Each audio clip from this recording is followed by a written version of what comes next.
Bom, os atos do dia 30, uma preocupação de muita gente é o seguinte, né? Será que esses atos do dia 30 foram maiores do que o dia 15, foram maiores do que o dia 26, etc. e tal? Os atos do dia 30 foram menores, os atos do dia 30 agora, quinta-feira, foram maiores do que o dia 26 e muito maiores, né? Muito maiores, mas foram menores do que os atos do dia 30. Aí surge uma preocupação que é a seguinte, bom, isso aí significa o quê? Que o movimento está recuando? Não, absolutamente, não tem nada a ver, né? Inclusive é um erro colocar a coisa nessa perspectiva, porque isso supõe que você vai fazer um ato, depois um ato maior, depois um ato maior, depois um ato maior, até chegar um momento que a coisa vai explodir. Isso é muito difícil que aconteça, né?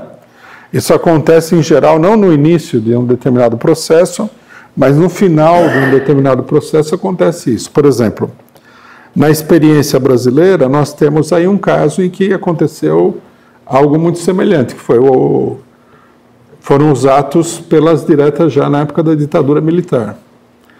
Na reta final, os atos foram crescendo exponencialmente. Claro que muita gente não sabe, né, que naquele momento, em 1984, a oposição havia ganho o governo dos 3 principais estados do país, né, São Paulo, Rio de Janeiro e Minas Gerais, e que os governos estavam impulsionando esses atos públicos. Não é que eles não tivessem uma vida própria, mas os governos haviam decidido impulsionar isso daí porque eles consideravam fundamental para processar a transição que viria depois, né?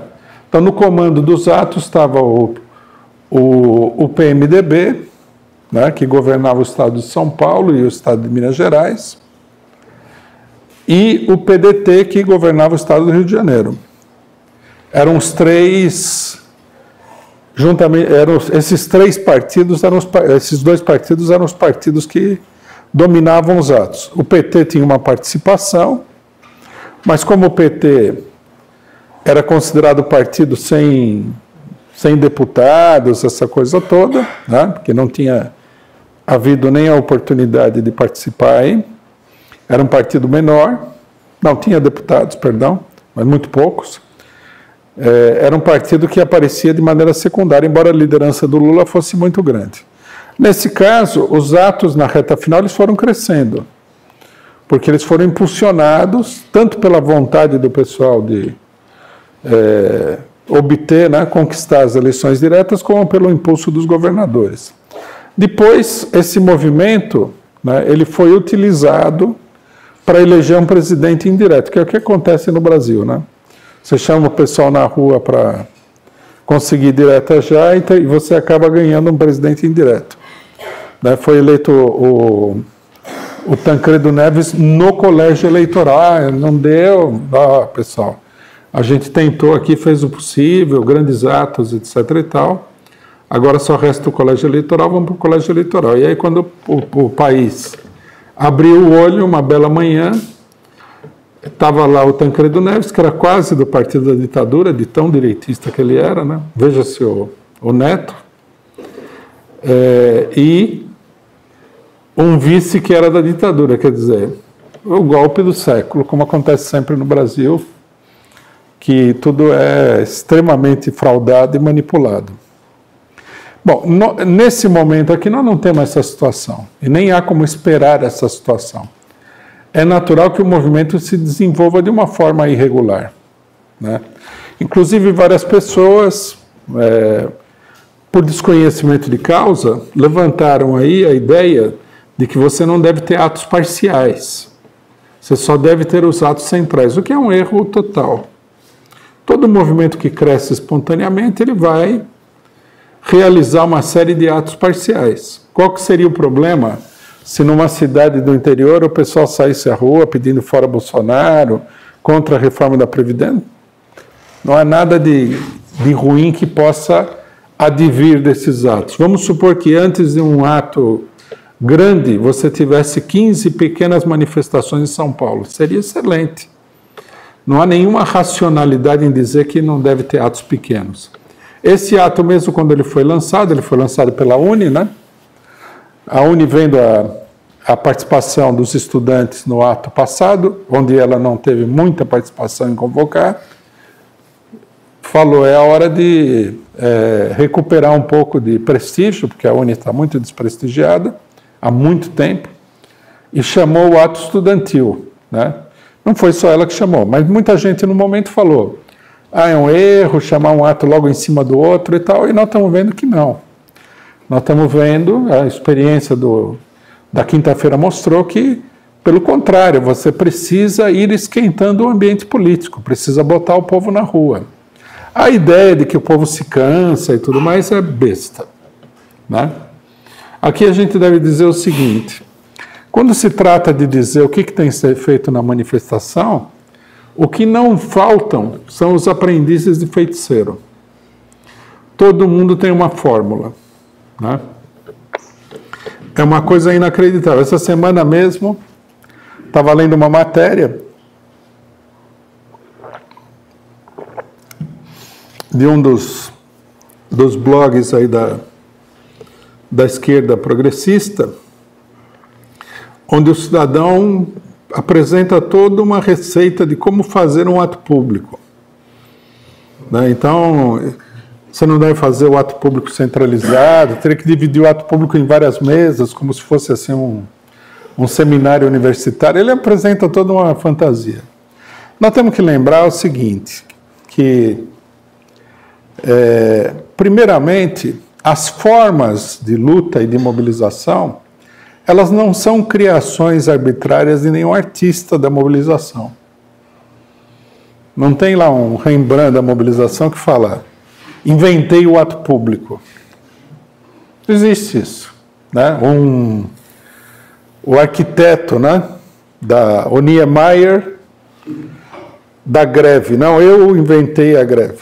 Nós temos que lembrar, primeiramente, que todas as formas de luta consagradas que tem aí, os grandes atos públicos, as greves, piquetes, ocupações de espaços públicos, ocupação de empresa, todos esses métodos de luta, todos, que vão desde os métodos mais pacíficos até os métodos mais violentos, são criação das próprias massas, do próprio movimento histórico das massas. Não teve ninguém que criou, e não é possível fazer isso daí, né? Você aprende da experiência. As massas, espontaneamente, num certo sentido, elas criam essas maneiras de luta com base na sua experiência empírica. Por exemplo, os operários, antes, né, de adotar o método da greve para enfrentar os patrões, eles adotaram outros métodos. Adotaram, por exemplo, o método de destruir as máquinas para ver se mudava a situação dos operários destruindo as máquinas. Sobre a base do fracasso disso, né, o fracasso pode ocorrer por vários motivos, impôs-se a greve como método mais natural de luta da classe trabalhadora. Os sindicatos também não foram criados num estalo pela imaginação de ninguém. Eles são o produto, né, de uma experiência que vai se consolidando e que vai tomando conta. Nós vemos, por exemplo, que sindicatos você tem no mundo todo, não tem nenhum país do mundo que não tenha sindicatos. Eles surgiram na Europa, né, e se organizaram, foram mudando na forma, na maneira de agir, etc. e tal. Os métodos de luta obedecem, né, a uma necessidade própria dos trabalhadores, dos movimentos democráticos, e eles têm uma tradição. Logicamente que pode aparecer novos métodos de luta, mas ninguém vai inventar da cabeça, né? Tudo vai ser testado e tudo mais. Então, nós temos que entender o seguinte, que pela experiência real, né, das lutas populares, a centralização do movimento é uma coisa importante, mas nos seus primeiros estágios é mais do que natural que os movimentos ocorram de maneira mais ou menos espontânea, por fora de qualquer centralização. Até porque, né, nós temos que entender o seguinte: as direções aqui elas são muito avarentas em chamar manifestações. Esse mês aqui nós estamos com uma situação excepcional, né? Porque houve a mobilização do dia 15, a mobilização do dia 30 e a mobilização do dia 14. A mobilização do dia 30 entrou um pouco fora do programa. Senão a gente ia ter dia 15, dia 14. Então vocês imaginem, numa situação de crise do país, você fica sem nenhuma intervenção durante todo um mês. E nesse mês o que o pessoal está fazendo? Principalmente levando em conta que há vários setores que acham que ou você faz a manifestação grande do dia 15 e do dia 14, ou você não faz nada. Então você fica parado um mês, dali um mês você vai para a próxima manifestação. Até isso daí pegar um ritmo, até isso daí se transformar num movimento grande, tem gente que começou a participar e vai se aposentar, vai morrer. Não tem sentido nenhum. A ideia do movimento, um ato por mês, é um tanto quanto para você manter o movimento numa situação de total paralisia, né? Então, os atos do dia 30 eles serviram para impulsionar, né? Independentemente dos motivos que levaram a direção da UNE a convocar esse ato, ele foi extremamente positivo. Ele dá vazão às tendências à mobilização. A gente pode ver que há muitos atos, houve muitos atos, né? Centenas de atos no país inteiro. Em determinadas cidades pequenas houve atos muito grandes. Em cidades onde não houve ato no dia 30, houve ato agora. Quer dizer, de um modo geral, é fácil de analisar que o dia 30 significou um avanço na mobilização e que o dia 30 fortalece a mobilização para o dia 14. O correto mesmo é ter um plano de mobilização, né, onde houvesse mobilizações por cidades, por bairros, né, onde nós nos aproximássemos de ter mobilização todo dia. Né, esse aqui seria o fundamental. Então, na comparação do ato do dia 30 com o dia 5, não, do dia 30 com o dia 15, seria um erro total dizer que houve uma diminuição no ímpeto da mobilização. Analisando o movimento que se formou aí, é fácil de perceber que, na verdade, é um movimento positivo, de crescimento das mobilizações e não de decrescimento. O motivo também é relativamente simples, né? Que a gente não viu no dia 30, muita gente não percebeu. No dia 15, foi decretada uma greve nacional da educação pela CNTE e pela ANDES, o que não aconteceu nesse dia 30. Então, quer dizer, a mobilização do dia 30 foi realmente um progresso muito grande em relação à mobilização do dia 15, se a gente levar em consideração o que faltou, né? Quer dizer, que não era a mesma mobilização, era uma outra mobilização intermediária. E tudo isso joga, né, água no moinho da mobilização do dia 14.